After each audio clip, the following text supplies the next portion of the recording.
Summer 2022 looks set to be massive for Arsenal Football Club, with main transfer targets being centre forward, central midfield, but are they looking to sign a certain Barcelona Uruguayan centre back? Let's find out today what reports have claimed about Arsenal making a potential move for Barcelona's Ronald Araujo. Could Arsenal also be backing for Lyon's Houssam Aouar? And what is the latest Arsenal team news and predicted Arsenal lineup for the gargantuan game on Saturday versus Aston Villa?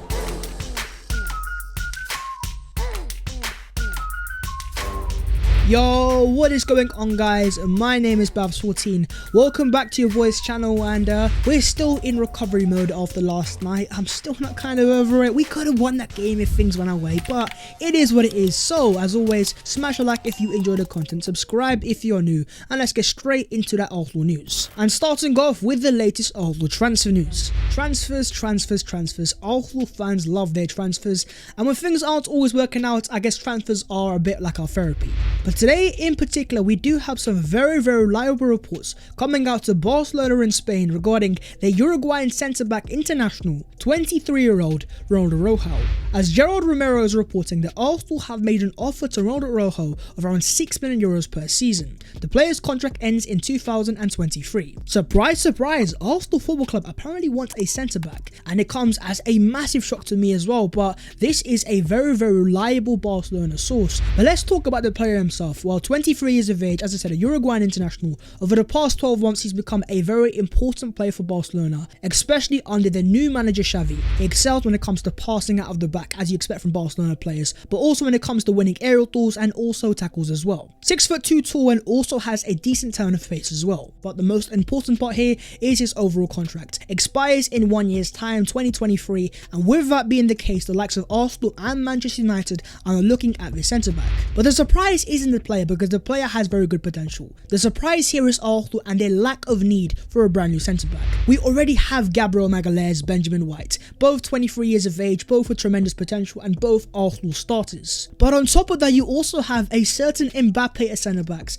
who is 20 years old, thriving at Marseille on loan, and that is William Saliba. So if reports are to be believed that Arsenal are making contract proposals for another top young centre back like Ronald Araujo, then what does that mean for the long-term future of William Saliba? But the more that I investigate into this transfer, even though Gerard Romero is granted a very reliable Barcelona reporter, I just don't think Arsenal want to sign a brand new centre back. And I think the fact that we are a gargantuan club and have a massive name in the media, especially with transfers, I think this is the agent to the player feeding information to Romero, saying that Arsenal have interest, likewise Man United, two massive clubs, all in a way to get his player a far better contract proposal. So my personal opinion, I don't see how Arsenal sign Ronald Araujo. I think he's too important to Barcelona, and I just don't think Arsenal need a brand new centre back. But with that all being said, talk to me about yourselves, and do you really want to see Arsenal go out there and sign a brand new centre back? And if that was to be the case, is Ronald Araujo a player that you want to see in an Arsenal shirt? But let's get out of Catalonia, get on a flight and go all the way over to Madrid, and let's talk about ex-Chelsea star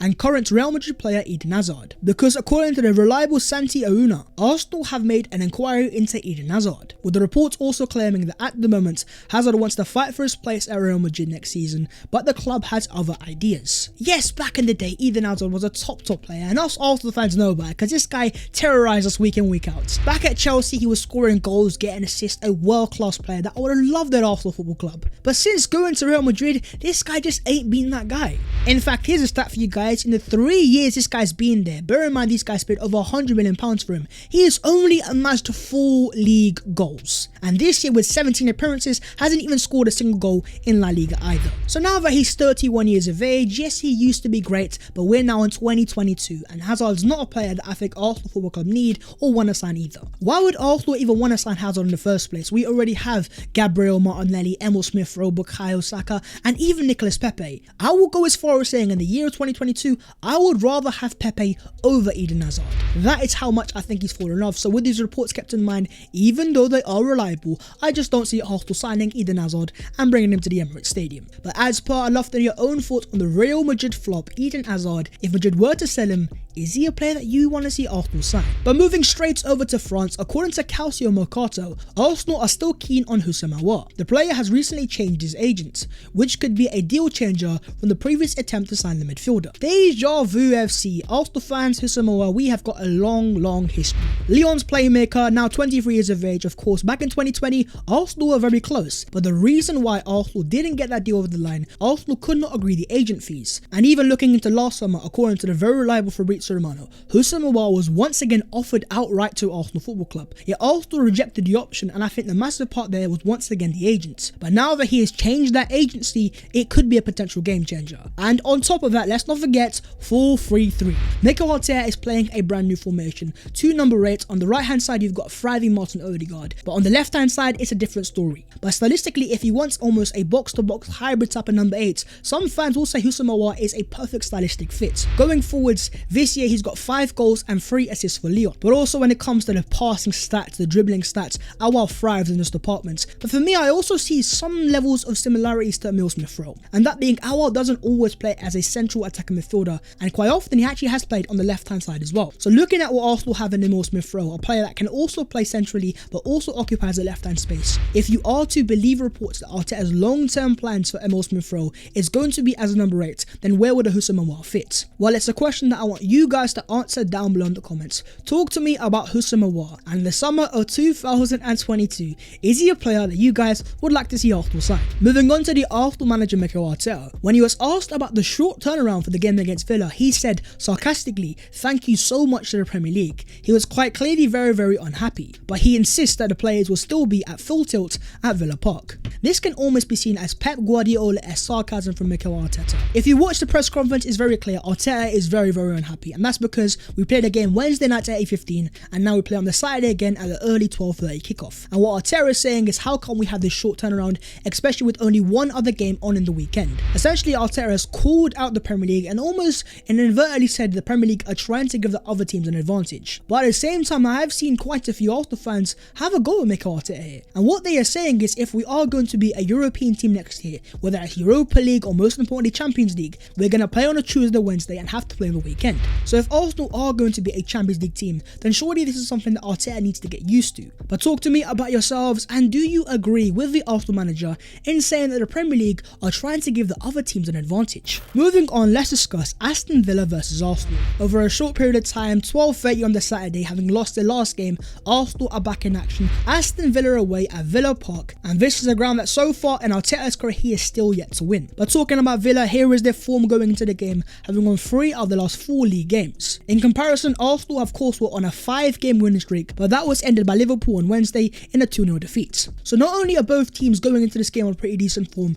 but of course Aston Villa have that brand new manager, Stevie G is at the wheel, and they have a couple ex-Arsenal players as well. But their key players of course are going to be Ollie Watkins, Danny Ings, and let's not forget the Brazilian superstar in Felipe Coutinho. But talking about Aston Villa, here is the latest team news. Marvelous Nakamba with a knee injury, misses out for the host, while Lucas Digne with a muscle injury, Douglas Luiz with a mouth injury, and Callum Chambers with a head injury are all doubts. But in terms of the Arsenal team news, they look set to be without their defender Takehiro Tomiyasu after he was left out of the Japan squad for the upcoming World Cup qualifiers this month against Austria and Vietnam. I need that Japanese excellence back as soon as possible. Tomiyasu is such an important Arsenal player and he's missed so many games. And I am also starting to get very concerned here, because initially it was meant to be a short-term injury, a little calf injury, where he was meant to return very soon, but as Mikel Arteta has confirmed in the past, he is also now injured his other calf as well. But apart from Tomiyasu, Arsenal have a fully fit squad. And here is how I think that Arteta is going to line up. Goalkeeper Aaron Ramsdale, a back four of Cedric White, Gabriel Tierney, a midfield of Partey, Xhaka, Odegaard, and a front three of Gabriel Martinelli, Alexandre Lacazette, and Bukayo Saka. And that is the exact same Arsenal lineup that started against Liverpool on Wednesday. I'm sure that a lot of Arsenal fans are going to be of the opinion that maybe it's time for Mikel Arteta to rotate, with the likes of Nicola Pepe and Emile Smith-Rowe both on the bench. But what the Arsenal manager has shown this year is when it comes to lineups, he is actually very consistent, and he doesn't like to make changes unless they're absolutely necessary, whether that's injuries or suspensions. But do let me know your own personal Arsenal predicted lineups down below in the comments. Tactically for Arsenal, this is going to be once again a very hard game, with the pace in behind of Ollie Watkins, the finishing with Danny Ings, and the magic of Felipe Coutinho. If you add to that the third man runs of Jacob Ramsey, then Aston Villa do have quite a few threats, but for Arsenal, the key is going to be that right hand side. Cedric Soares, Martin Odegaard, Bukayo Saka. I think it's quite telling that in the last game, when Martin Odegaard didn't have the best of games, neither did Bukayo Saka. Well, Liverpool were pretty good when they came to nullifying him, but in this game, if he could return to his sparkling best and combine with Bukayo Saka, then Arsenal are going to cause Aston Villa a lot of issues in that side. This, as always, is going to be massive for Arsenal, but more because this is our final game before a very long international break. So for Arsenal, it's going to be very important to set a bit of a narrative, because going into the international break, if Arsenal can get a win here, reclaim their control of the top four, not only would they give the fans a massive confidence boost, but it will also allow us Arsenal fans to almost forget about the midweek defeats. So let me know your predicted lineups, your pre-game tactics, and most importantly, your Villa versus Arsenal matchday predictions. Moving on to the other Arsenal news today, and starting off with an Arsenal loanee down there in the Championship, and that is our young centre forward Folarin Balogun once again on the score sheet, as Balogun started and scored for Middlesbrough in their 2-0 victory over Birmingham City. 12th appearance at the Championship, 6 starts, and now 4th goal contribution. But talking about the loan, Balogun himself has come out and said, "It's my first loan spell. It's very different from how I grew up in the Arsenal academy. I am enjoying every minute of it. There's so much that I wasn't aware of, but being in the man's football environment, now I have that opportunity and I'm trying to absorb it as much as I can." If Balogun was to thrive down there in the Championship, then I would not be surprised that going into next year, Arteta was to bring him in as a bit of a squad rotation going into next season. In more positive news, Arsenal quartet Aaron Ramsdale, Ben White, Bukayo Saka and Emil Smith-Rowe have all been called up to the England national team for the upcoming friendlies against Switzerland and the Ivory Coast. The England national team takeover has well and truly begun. When was the last time that Arsenal had 4 English players in the national team? It must have been a very long time ago, so it's things you absolutely love to see. And even the Arsenal right back Cedric Soares has been called up to the Portuguese squad as well. Assuming Tomiyasu would have been called up if fit, Lacazette now is the only member of our first choice lineup who isn't getting international call-ups. It's now very important that when these players go onto these international breaks, they gain confidence, they score goals, keep clean sheets, but they also come back to Arsenal as fit and available players, because that's the big concern when players go away on international duties. They can pick up injuries, and for Arsenal that would be devastating. Jurgen Klopp, speaking on Arsenal, has said other teams will not like it because another big name like Arsenal are back on track 100%. Praise from Mr. Jurgen Klopp, and since last night I've even spoken to quite a few Liverpool fans, and even they were saying they respected Arsenal quite a bit and they were pretty impressed by our tactical structure and the way we took it to them. I mean, here's a stat: the Liverpool's 0.8 XG against Arsenal was the club's lowest in any Premier League game this season. The game was just the second time the Reds have been held to under 10 shots taken. The highest goal scoring team in the league. To see the way that Arsenal nullified them without having to park the bus and still going toe to toe, still high pressing, it's a positive sign going into the future that if Arsenal were able to now take their chances, then Arsenal are going to be a completely different team. But for Arsenal, a massive couple months loom ahead. We've got Chelsea away on April the 20th, Man United at home on April 23rd, followed by West Ham United away on May the 1st. The top 4 race is heating up. Tottenham won last night, Arsenal lost their game. We still sit 1 point clear, we still have 2 games in hand, but I hate being games in hand FC. But first things first, the focus is on Saturday. Aston Villa is the focus, Steven Gerrard's the opposition, and for Mikel Arteta it is going to be a gargantuan game in the race for the Champions League places. But that is the video there. If you guys have enjoyed, then make sure to go down there and smash a like on it, and also subscribe if you are new. If you would like to follow your boy on them social medias, then the links will be down below in the description. But that was all of the latest Arsenal news today. Hope you guys have enjoyed and been informed as always, and a massive game looms on Saturday. It's not going to be easy, I'm a bit nervous, but hopefully Arsenal get the job done and bring the smiles back to our faces. Until then though, I'll see you later, take care, and goodbye.